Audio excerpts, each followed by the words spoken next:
കോവയ്ക്ക തോരന് റെഡിയാക്കാം. ഈ പരുവത്തിൽ ചെറുതായിട്ട് അരിഞ്ഞെടുക്കുക. ഒരു സവാള അരിഞ്ഞു ഇതുപോലെ ചെറുതായിട്ട് അരിഞ്ഞെടുക്കുക. 2 ചെറിയ പച്ചമുളക് ഈ പരുവത്തിൽ അരിഞ്ഞെടുക്കുക. തേങ്ങ ഇത്രയും എടുത്തിട്ടുണ്ട്.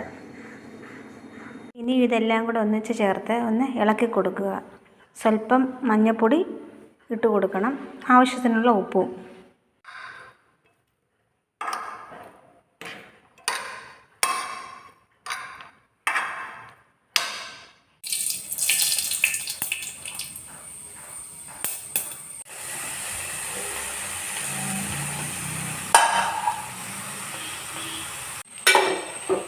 ഇതെല്ലാം കൂടെ ഒന്ന് ചിക്കി കൊടുക്കുക.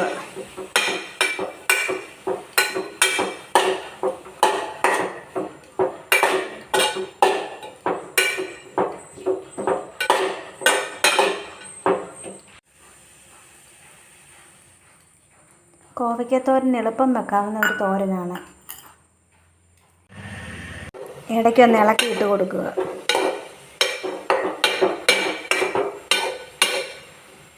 തോരൻ റെഡിയായിട്ടുണ്ട്.